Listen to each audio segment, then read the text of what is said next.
సిద్దిపేటలో దెబ్బతిన్న పంట పొలాలను మాజీ మంత్రి హరీష్ రావు పరిశీలించారు. పంట నష్టానికి ఎకరానికి 25,000 చొప్పున పరిహారం ఇవ్వాలని డిమాండ్ చేశారు. 14,000 కోట్ల రైతు భరోసా ఎగ్గొట్టి వాటిని రుణమాఫీలో ఇచ్చినట్టు చూపుతున్నారని మండిపడ్డారు. కౌలు రైతులకు కాంగ్రెస్ ఇచ్చిన నాటి హామీ ఏమైందో చెప్పాలని ప్రశ్నించారు. వనజీవి రామయ్యకు చెట్లు నరికే రేవంత్ రెడ్డి కనీసం సంతాపం కూడా తెలపకుండా సీరియస్ అయ్యారు హరీష్ రావు.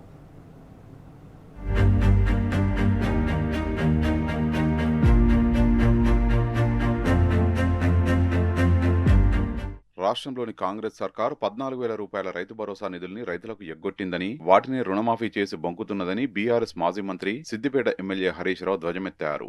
వానాకాలం 9,000 కోట్ల రూపాయలు, ఈ యాసంగి 5,000 కోట్ల రూపాయల చొప్పున రైతు భరోసా నిధుల్ని ఎగ్గొట్టిందని విమర్శించారు.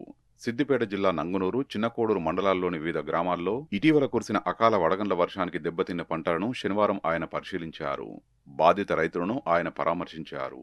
నాడు కేసీఆర్ ప్రభుత్వంలో ప్రతి ఒక్కరికి రైతు బంధు నగదు పడ్డాయని, కానీ ఈ ప్రభుత్వం సర్వే నెంబర్లలో ఎక్కువ భూమి ఉన్నదన్న సాగుతో రైతు బంధు ఆపుతున్నారని మండిపడ్డారు. విపరీతమైనటువంటి వడగళ్ల వానతోని సిద్దిపేట జిల్లాలో అపారమైనటువంటి పంట నష్టం జరిగింది. ముఖ్యంగా ఇటు రాష్ట్ర ప్రభుత్వం ఒకవైపు రుణమాఫీ చేయక, మరొక వైపు రైతు బంధు డబ్బులు పడక, ఇటు వడగళ్ల వానతో కూడా నష్టం జరగడంతో రైతులు తీవ్రమైనటువంటి ఆందోళనలో ఉన్నారు. నేను ఈరోజు నంగునూరు మండలం రాజగోపాల్పేట గ్రామంలో తిరుగుతా ఉన్నాం.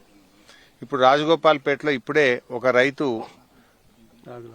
రాగుల బాలయ్య, వారి సతీమణి పేరు మీద 3 ఎకరాల భూమి ఉంది. సో ఆ రాగుల యాదమ్మ 3 ఎకరాల భూమి ఉంటే రైతు బంధు డబ్బులు పడలేదు. 2 లక్షల పైన రుణం ఉంటే ఆ పైన డబ్బులు ముఖ్యమంత్రి మాట నమ్మి రాగుల బాలమ్మ వడ్డీకి తెచ్చి పైన ఉన్న డబ్బులు కూడా కట్టారు. ఆ 2 లక్షల రుణమాఫీ కాలేదు, రైతు బంధు రాలేదు. ఇవాళ ఉన్న 3 ఎకరాలు కూడా ఇవాళ వడగళ్ల వానబడి తీవ్రంగా ఏమీ మిగలకుండా పూర్తి పంట నష్టం జరిగింది.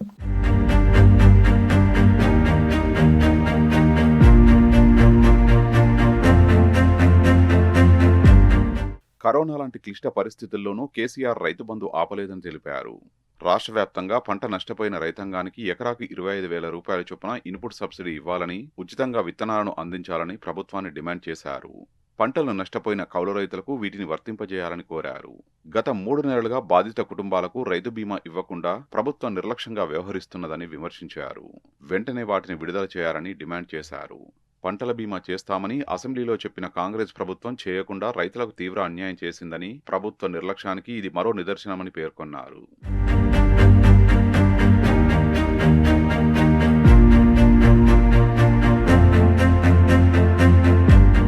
వడగండ్ల దాటికి నష్టపోయిన పంట పొలాలను పరిశీలించిన హరీష్ రావు బాధిత రైతులను ఓదారుస్తూ ముందుకు సాగారు.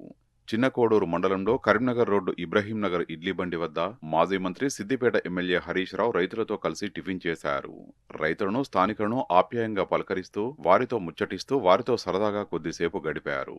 కామన్ మ్యాన్ గా సింపుల్ గా తమ పక్కనే కూర్చుని టిఫిన్ చేయడంతో రైతులు, స్థానికులు ఆనందం వ్యక్తం చేశారు.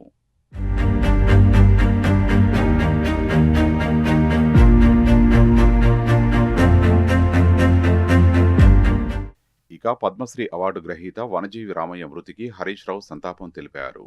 పర్యావరణ పరిరక్షణ కోసం ఆయన తన జీవితాన్ని పూర్తిగా అంకితం చేసిన మహనీయుడని కొనియాడారు. అలాంటి చెట్లు పెంచే రామయ్య మరణానికి చెట్లను నరికే రేవంత్ రెడ్డి సంతాపం చెప్పడమంటే హంతకుడే సంతాపం తెలిపినట్టు ఉన్నదని పేర్కొన్నారు. హార్టికల్చర్ యూనివర్సిటీలో 100 ఎకరాల్లో, హెచ్సియులో 150 ఎకరాల్లో చెట్లను నరికించాడని విమర్శించారు. రేవంత్ రెడ్డి దుందుడుకు, తప్పుడు పనుల వల్ల అధికారులు బలయ్యే పరిస్థితి ఏర్పడిందని తెలిపారు.